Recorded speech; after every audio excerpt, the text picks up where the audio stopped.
성삼위일체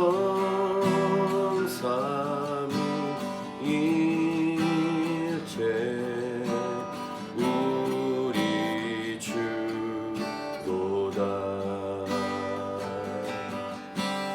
거룩 거룩 거룩 주의 보좌 앞에 모든 성도 멸류관을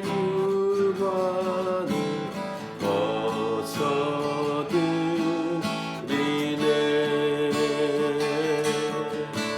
천군 천사 모두 주께 굴복하니 영원히 이에 계신 주로다. 거룩 거룩 거룩 주의 빛난 영광 모든 죄인 눈 어두워 볼 수 없도다.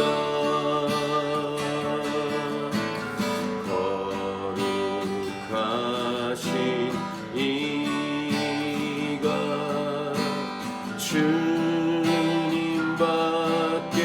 없네. 온전히 전능하신 주로다. 거룩 거룩 거룩 전능하신 주님, 천지 만물 모두 주를 찬송합니다.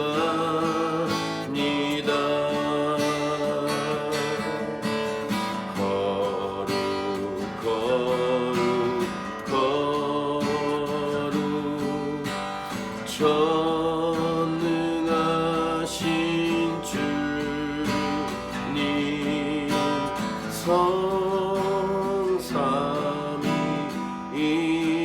성삼위일체 우리 주로다.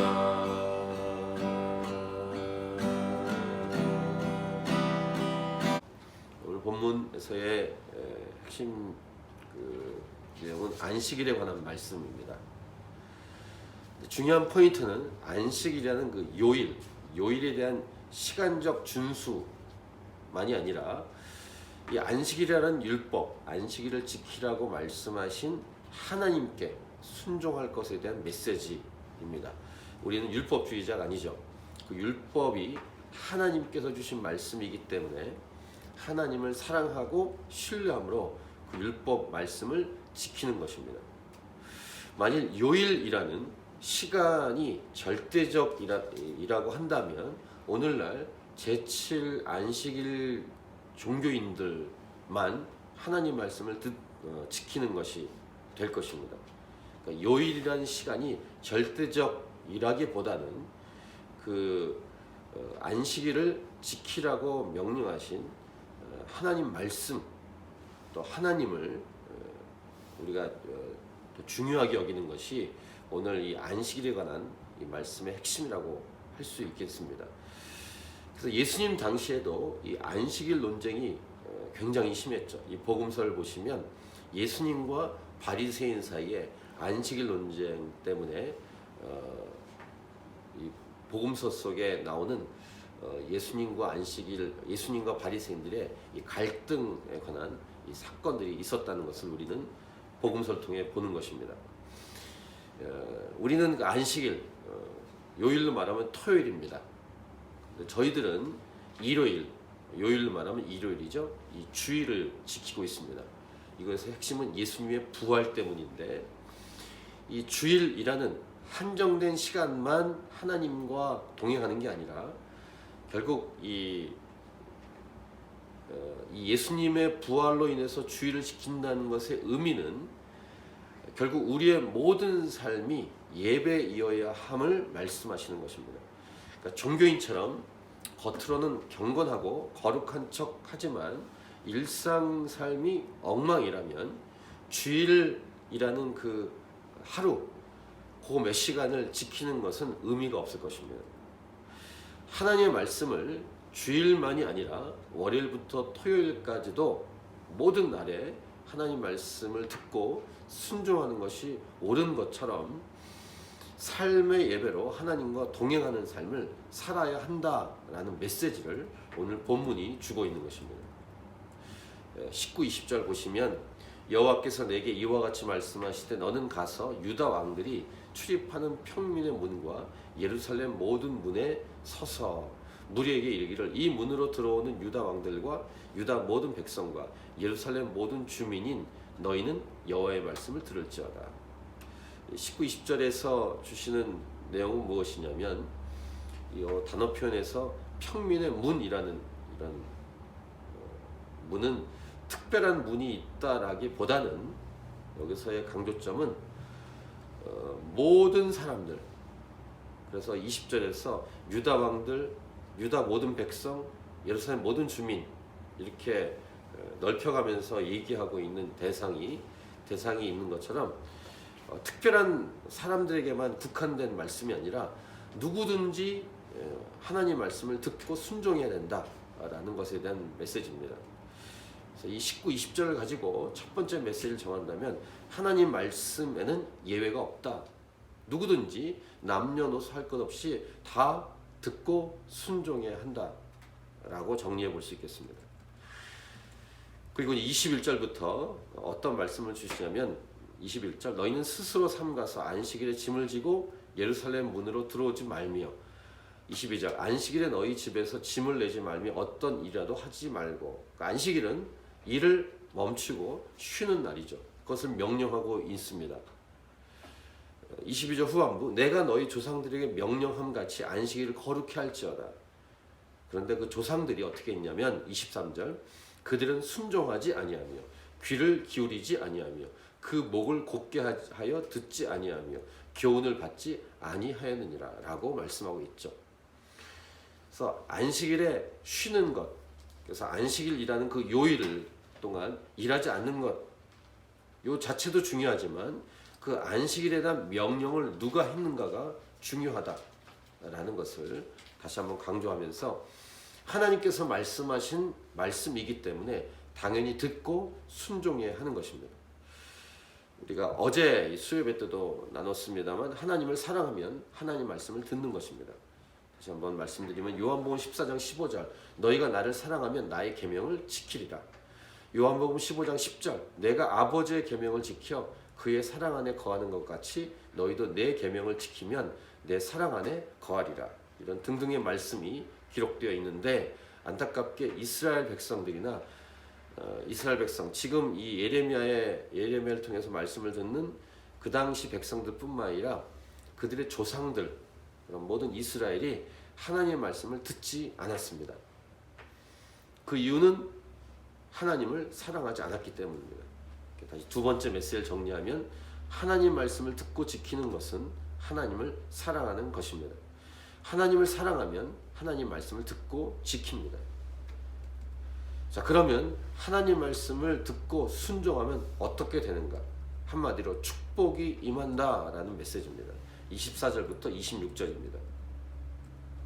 여호와의 말씀이니라 너희가 만일 삼가 나를 순종하여 안식일에 짐을 지고 이 성문으로 들어오지 아니하며 안식일을 거룩히 하여 어떤 일이라도 하지 아니하면 여기 처음에 너희가 만일 삼가 나를 순종하여 그러니까 하나님의 말씀에 순종해서 나를 순종하여 이제 안식일에 짐을 지고 성문으로 들어오지 않고 안식일을 거룩히 해서 어떤 일이라도 하지 아니하면 그러면 25절 다윗의 왕이 앉아있는 왕들과 구관들이 병거와 말을 타고 이 성문으로 들어오되 그들과 유다 모든 백성과 예루살렘 주민들이 함께 그리할 것이요 이 성은 영원히 있을 것이며 이런 축복이 온다는 것입니다. 하나님 말씀대로 순종하면 하나님께서 축복해 주신다. 이 성이 영원히 있을 것이다. 26절 사람들이 유다 성읍들과 예루살렘에 둘린 곳들과 베냐민 땅과 평지와 산지와 네겝으로부터 와서 번제와 희생과 소제와 유향과 감사 제물을 여호와의 성전에 가져오려니와. 그런데 결론은 어떻게 됐습니까? 바벨론 포로로 잡혀가게 됩니다. 이 말은 하나님 말씀에 순종하지 않았다는 것이고 그래서 저주가 임했다는 것입니다. 하나님 말씀에 불순종하면 저주가 임한다. 27절입니다. 마지막 27절 같이 읽겠습니다. 그러나 만일 너희가 나를 순종하지 아니하고 안식일을 거룩되게 아니하여 안식일에 짐을 지고 예루살렘 문으로 들어오면 내가 성문에 불을 놓아 예루살렘 궁전을 삼키게 하리니 그 불이 꺼지지 아니하리라 하셨다 할지니라 하시니라. 여기 27절도 만일 너희가 나를 순종하지 아니하고 아까 앞에서는 나를 순종하면 지금은 나를 순종하지 아니하고 하나님을 순종하지 않아서 하나님 명령한 말씀을 듣지 않았기 때문에 저주가 임한다. 이스라엘은 저주를 선택했습니다. 어리석게. 세 번째 정리하면 이것입니다. 하나님 말씀에 순종하면 복이 임하고 하나님 말씀에 불순종하면 저주가 임한다. 이렇게 두 가지 길. 이런 도식의 두 가지 길의 이 도식 이런 말씀의 표현은 구약 성경에 아주 많이 나옵니다. 예를 들면 신명기 28장에 하나님 말씀에 순종하면 이런 복이 있다라고 말씀하시다가 하나님 말씀에 불순종하면 이런 저주가 임한다라고 말씀하신 긴 내용이 신명기 28장에 기록되어 있는데 이런 것처럼 하나님 말씀에 순종하면 복이 임하고 하나님 말씀에 불순종하면 저주가 임한다는 것을 오늘도 예레미야를 통해서 우리에게 말씀해 주십니다. 다시 앞부분에서 나눈 말씀의 핵심이고 본질은 하나님을 사랑하기 때문에 하나님 말씀에 순종하는. 근데 하나님은 온데간데 없고 말씀, 문자, 글자 등으로만 남아 있다면 그것은 종교인이고 율법주의자들일 것입니다. 예수님 당시에 이 바리새인처럼 이들은 율법주의자로서 문자적으로는 고수했지만 율법주의자로서 고수했지만 하나님이신 예수님은 공격했습니다. 사람들도 공격했습니다. 사람들을 정죄했습니다. 자기들은 율법을 지킨다고 교만해지고 경건한 척하면서 대접을 받기 좋아했습니다. 높임을 받기 좋아했습니다. 하나님을 무시하고 자기가 하나님처럼 높임을 받는 엉망진창인 상태가 바리새인들이었습니다. 율법을 주신 이유는 무엇이냐면 율법은 하나님을 위한 것이지만 동시에 사람을 위한 것입니다. 사람을 살리고 생명을 주시기 위해서 우리에게 율법을 주셨습니다. 그 중에 율법 중에 안식일도 결국은 하나님을 위한 것이지만 사람을 위한 것이라는 것을 우리는 기억해야 합니다. 구약 때에는 안식일을 지킴으로 사람이 살아났다면 이제는 오늘날은 주일을 지킴으로 나 자신도 살고 다른 사람도 살리는 것으로 확장되었습니다. 이것이 바로 복음입니다. 복음이신 예수님의 부활로 인해서 주일이 탄생했고 이 복음의 날인 주일을 목숨처럼 지켜야 하는 것입니다. 그럼 우리도 살고 또 우리 주위에 있는 사람도 살릴 수 있습니다. 특별히 믿지 않은 다른 사람도 살리는 통로로 우리를 하나님이 세워 주셨습니다. 그리고 이렇게 살아가는 것, 주의를 지키면서 나 자신도 살고 다른 사람도 살리는 것은 바로 하나님을 사랑하는 것이다 라는 것을 잊지 말아야 된다는 것입니다. 예수님이 주셨던 말씀을 참고 구절로 제가 읽어드리겠습니다. 마가복음 3장 4절 그들에게 이르시되 안식일에 선을 행하는 것과 악을 행하는 것 생명을 구하는 것과 죽이는 것 어느 것이 옳으냐 하시니 그들이 잠잠하거늘. 이렇게 마가복음에 예수님의 말씀을 통해서 안식일을 지키는 것이 과연 어떤 것인지를 말씀하십니다. 같은 마가복음 2장 27, 28절도 이렇게 말씀하십니다. 또 이르시되 안식일이 사람을 위하여 있는 것이요 사람이 안식일을 위하여 있는 것이 아니니 이러므로 인자는 안식일에도 주인이니라. 이렇게 예수님 말씀하셨습니다. 결론입니다. 안식일을 비롯한 율법을 주신 것은 결국 사람, 우리를 살리기 위함이고 또 우리를 통해서 다른 사람도 살리기 위한 복음의 메시지입니다. 그래서 안식일이라는 율법을 하나님께서 주셨습니다. 예수님의 부활로 우리는 지금 주일을 지킵니다. 그래서 주일을 주일답게 지키면 나도 살고 다른 사람도 살릴 수 있다는 사실을 꼭 기억해야 합니다. 그래서 복음을 전하고 교회 주일에 믿지 않은 자들을 데리고 함께 예배하고 또 예배하는 것을 주중에도 일상 삶에서도 드리고 모이고 그렇게 해서 생명의 역사가 우리를 통해서 이 땅 가운데 일어날 수 있다는 사실을 기억하고 기도해야 될 것입니다. 이번 우리가 기도하고 있는 준비하고 있는 부흥 집회가 이렇게 나 자신도 살고 다른 사람도 살리는 그런 귀한 집회가 될 수 있도록 우리가 기도하고 힘써서 애써서 주위에 있는 사람을 데리고 오는 그런 일들도 일어나길 바랍니다. 그래서 우리 캔버라 하나님이 찾으신 교회 모든 성도들이 하나님을 사랑하기 때문에 하나님 말씀에 순종하는 그러한 교회가 될 수 있기를 바랍니다. 오늘 말씀 기억하면서 우리 개인적으로 기도하며 주 앞에 계속 나가도록 하겠습니다.